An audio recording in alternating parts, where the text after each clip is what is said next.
Terima kasih Pak Brian, Pak Mendikti-Saintek yang sudah hadir, teman-teman dari Universitas Pajajaran, juga dari Rumah Sakit Hasan Sadikin, dari Kemendikti-Saintek dan juga dari Kemenkes. Hadirin sekalian, Assalamualaikum warahmatullahi wabarakatuh. Jadi pada hari ini saya dan Pak Brian ingin menyampaikan penjelasan mengenai perbaikan-perbaikan yang akan kita lakukan berdasarkan kejadian-kejadian yang berulang terjadi mulai dari Semarang, Bandung, Jakarta, Manado, dan Medan terkait dengan para peserta program pendidikan dokter spesialis atau PPDS.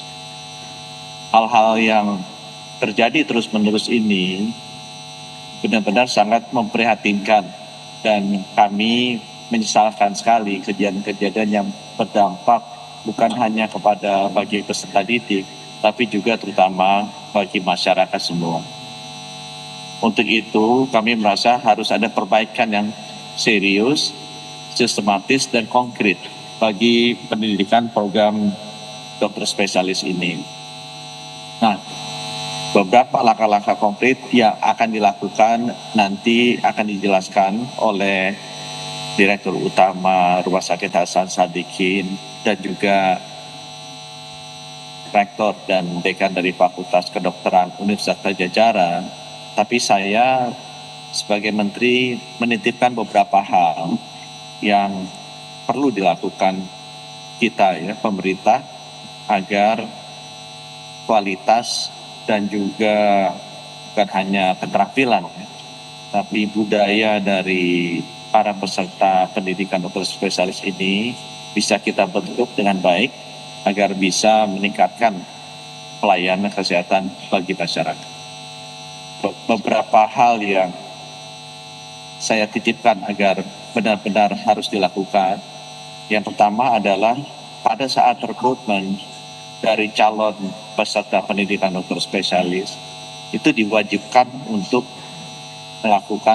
mengikuti tes psikologis, sehingga dengan demikian kita bisa mengetahui kondisi kejiwaannya dari bersangkutan untuk bisa melakukan pendidikan ini dan nantinya akan bisa melayani masyarakat dengan sebaik-baiknya. Saya juga minta yang kedua agar transparansi dari proses rekrutmen ini dilakukan dengan baik sehingga tidak ada lagi yang preferensi khusus yang mengakibatkan kita akan salah pilih dari peserta pendidikan dokter spesialis ini. Kami juga ingin memastikan bahwa afirmasi bagi putra-putri daerah yang masih kekurangan dokter spesialis kita lakukan. Karena kita sudah hampir 80 tahun mereka, distribusi dokter spesialis ini selalu bermasalah. Karena memang kebanyakan yang masuk adalah bukan yang berasal dari tempat-tempat yang akan perlu diisi. Sehingga perlu sekali afirmasi bagi putra-putri daerah untuk mengisi formasi dokter-dokter spesialis yang banyak sekali kosong di kota-kota di luar Jawa. Yang kita ingin juga pastikan, saya titip yang ketiga adalah kami banyak mendengar bahwa pendidikan dokter spesialis yang dilakukan di rumah sakit itu tidak dilakukan langsung oleh konsulennya, tidak dilakukan langsung oleh gurunya, tapi dilakukan oleh seniornya, oleh kakak kelas. Kami banyak mendengar bahwa pendidikan dokter spesialis yang dilakukan di rumah sakit itu tidak dilakukan langsung oleh konsulennya, tidak dilakukan langsung oleh gurunya, tapi dilakukan oleh seniornya, oleh kakak kelasnya. Sehingga ini tidak benar-benar memberikan kualitas yang kita inginkan, dan baik dari sisi keterampilannya maupun dari budaya kerja. Di negara-negara lain di seluruh dunia, pendidikan dokter spesialis ini dilakukan oleh konsulennya. Dan ini yang kita lihat perlu perbaikan dan itu harus disertai juga dengan logbook yang digital yang menggambarkan bahwa benar-benar konsulennya lah yang mengajar para dokter-dokter muda ini, bukan senior, bukan chiefnya ya. Yang saya dengar banyak sekali yang ngajar ini malah bukan konsulennya, tetapi senior. Kami juga ingin memastikan bahwa setiap 6 bulan harus dilakukan screening psikologis, sehingga kondisi kejiwaan daripada peserta didik ini bisa kita monitor dengan rutin. Sehingga kalau ada hal-hal yang menunjukkan ada tekanan yang sangat besar di mental mereka, bisa kita identifikasi dengan lebih dini. Terkait dengan pelayanan di rumah sakit, saya juga meminta agar disiplin jam kerja bagi para peserta didik ini dilakukan tanpa kecuali. Kami mendengar bahwa para peserta didik dokter spesialis ini dipaksa bekerja luar biasa. Banyak yang bilang katanya ini untuk latihan mental, tapi menurut saya terlalu berlebihan. Aturan-aturan mengenai jam kerja bagi peserta didik itu sudah ada dan seluruh dunia juga standar. Saya minta bahwa ini benar-benar dipatuhi. Kalau pun mereka harus bekerja overtime di satu hari, berikutnya harus libur. Karena beban yang kerja yang sangat tinggi kalau dilakukan terus-menerus akan sangat menekan kondisi psikologis peserta didik. Saya minta seluruh rumah sakit Kementerian Kesehatan yang melakukan pendidikan dokter spesialis ini secara disiplin mematuhi jam kerja dari para peserta didik. Kemudian yang kelima ya, untuk pelayanan yang saya juga minta dilakukan di seluruh rumah sakit Kemenkes adalah jaminan keamanan dan pengawasan bagi peserta didik. Saya sering sekali mendengar bahwa para peserta didik ini disuruh-suruh melakukan pekerjaan yang seharusnya tidak ada hubungan dengan mereka, ya, atau bukan merupakan tugas mereka. Mereka harus dorong-dorong tempat tidur pasien, mereka harus bekerja disuruh-suruh sebagai kurir yang membawa bukti pemeriksaan lab atau request pemeriksaan lab, pengambilan obat, itu bukan tugas mereka. Itu sudah ada orang lain yang bertugas di rumah sakit pendidikan. Ya, jadi harus diawasi oleh para direktur utama pendidikan bahwa mereka benar-benar bekerja sebagai dokter yang belajar kompetensi yang lebih tinggi, bukan digunakan untuk melakukan pekerjaan-pekerjaan lain yang tidak esensial.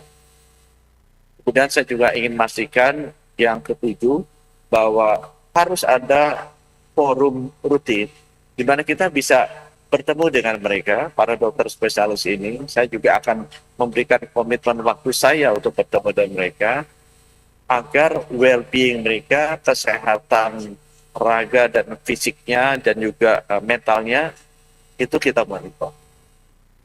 Kalau ada masalah-masalah, kita bisa deteksi dini. Jadi saya minta semua dirut rumah sakit Kementerian Kesehatan itu harus rutin bertemu, turun langsung bertemu dengan mereka, melihat bagaimana kondisi mereka, dan segera melakukan intervensi kalau memang ada potensi masalah-masalah yang ada. Kemudian yang terakhir yang saya minta juga adalah tekanan dari pendapatan itu selalu saya dengar. Jadi para dokter spesialis ini umumnya sudah berkeluarga. Mereka juga sudah bekerja. Ya. Sekarang mereka harus mengikuti program pendidikan dokter spesialis, tidak mendapatkan pendapatan, sehingga tekanan finansialnya besar sekali. Ya.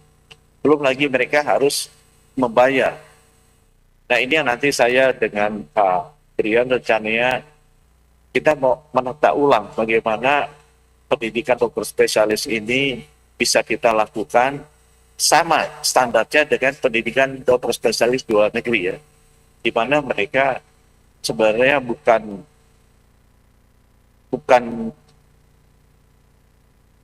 harus mengeluarkan uang ya, mereka malah mendapatkan uang untuk mendalami profesi mereka, Nah, langkah konkret yang saya ingin segera lakukan, saya sudah minta kepada Dirjen Tenaga Kesehatan agar para peserta pendidikan dokter spesialis ini kita kasih SIP sebagai dokter umum, agar mereka bisa bekerja praktek sebagai dokter umum dan bisa mendapatkan pendapatan juga sebagai dokter umum, ya.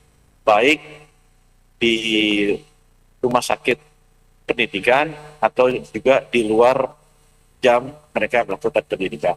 Itu sebabnya kenapa jam kerja sebagai PPDS harus diatur, agar mereka bisa melakukan pekerjaan dokter umum di rumah sakit pendidikan dengan SIP, bukan hanya sebagai PPDS, tapi SIP sebagai dokter umum, agar bisa mendapatkan penghasilan.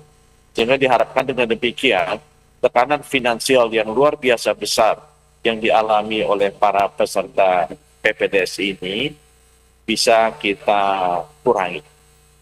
Saya harapkan bahwa langkah-langkah konkret ini bisa kita lakukan cepat dan terus kita monitor pelaksanaannya, agar itu tadi, ya, masalah yang serius, sistematis di program pendidikan dokter spesialis ini bisa kita atasi bersama-sama.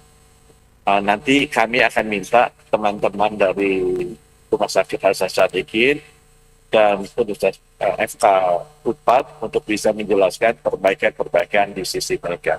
Tapi apa yang saya sampaikan tadi, saya harapkan bisa berlaku secara nasional di semua rumah sakit pendidikan Kementerian Kesehatan. Terima kasih atas perhatiannya. Wassalamualaikum warahmatullahi wabarakatuh. Waalaikumsalam warahmatullahi wabarakatuh. Terima kasih banyak Pak Menkes.